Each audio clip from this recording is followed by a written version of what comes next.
Hello everyone.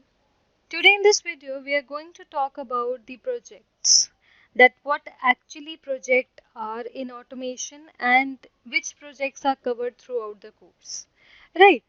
Now when we talk about projects in automation, they are nothing but an framework which are designed according to all the requirements of the client. Right, that we'll be discussing that what could be the requirements that may come up generally, that we'll be discussing. But the designing of framework is very important. And framework is nothing but an end-to-end project which will include all your information about the programming language, about the framework by which you are writing the test cases and the Selenium commands. Combined all the information, you will create a project which will be resulting in a framework. Right. Now, coming to the requirement that client may come up, there are a number of those. Right, there can be a number of requirements that the client may came up. Like for example, if the client comes up and say that there are some 5,000 test cases which he wants which he wants you to automate, right? So for that 5,000 test cases, it's very important to start building the project in a right approach. Otherwise it will be very tough for the things which are not in the project and you have to incorporate them later on, right? So what the requirements can be generally, the first one is the batch running and the parallel running of the test cases. You should be able to run the test cases in batch and parallelly as well, right? Then running the test cases optionally. Now this is something very much important. Like for example, the around out of 5,000 test cases, client says that just run the test cases which are going to be tested on Chrome. Okay, so that functionality should be in your project. Next, moving further is grouping of test cases. Now, grouping of test cases, usually when we talk about grouping the test cases, two of the groups are there. One is the sanity check and one is the smoke. So, depending on the group name, you should be able to run the test case. That is very important. Fine. Now, there is 5,000 test cases, which is not a small number of test cases that needs to be run.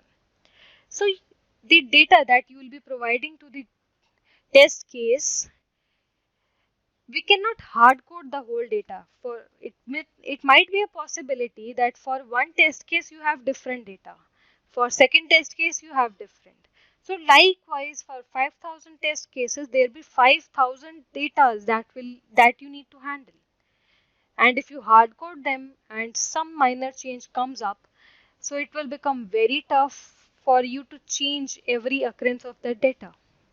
So it's always preferred to keep the data into the external files according to their occurrence. Like if we talk about, there are different types of data. There could be some which are frequently changing and some could be the fixed one, the constant ones. Right. So depending on that, your project or your framework should be capable enough to read the data from the external files. Okay.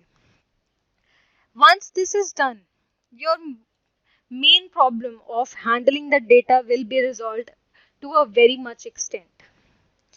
The next thing comes up is what is going on in the test cases.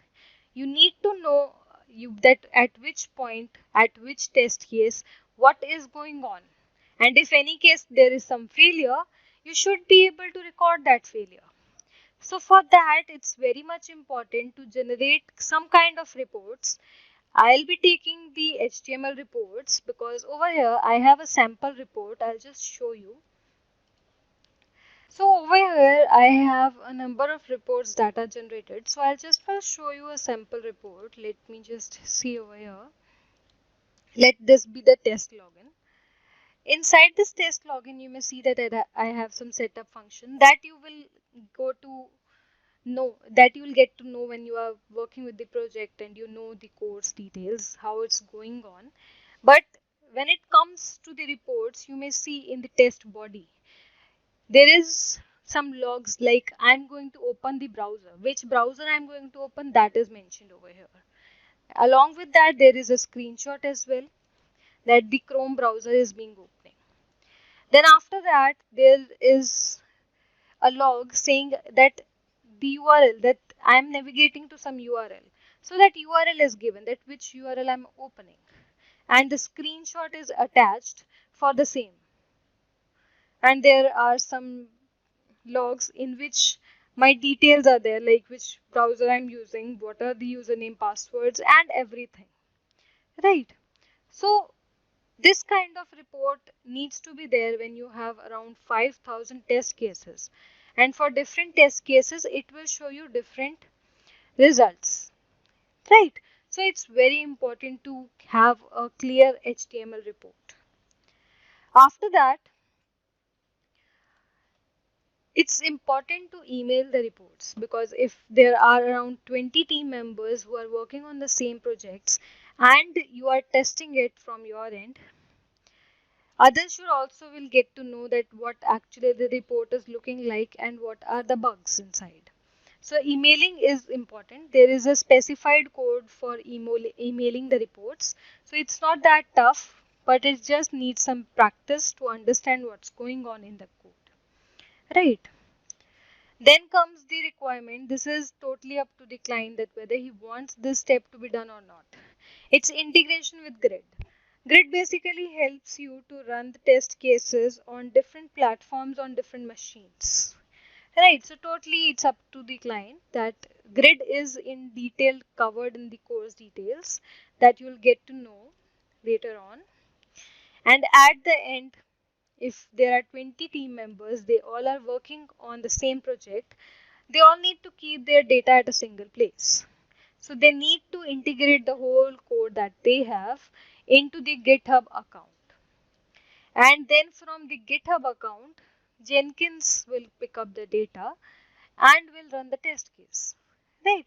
So these requirements are also there. Along with that, one more thing is there, that your codes that you will be writing should be able to be reused. Right.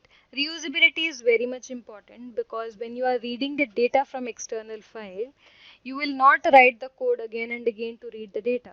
You will have a function made and you will call the function again and again.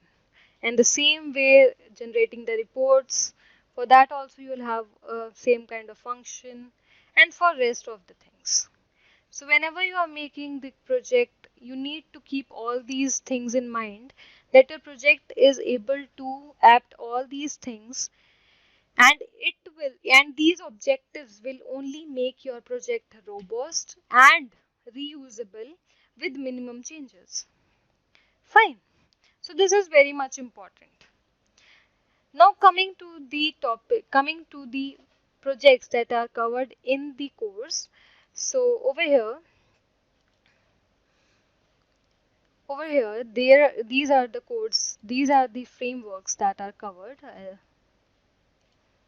These two frameworks are covered. Right now there are only two, but very soon more frameworks are going to be introduced over here. One is the data driven, which is already here, and it has around 7 lectures with the timing given, that has been taken to describe the whole framework and to make it. Then we have the hybrid framework with 18 lectures and around 12 hours of building the framework.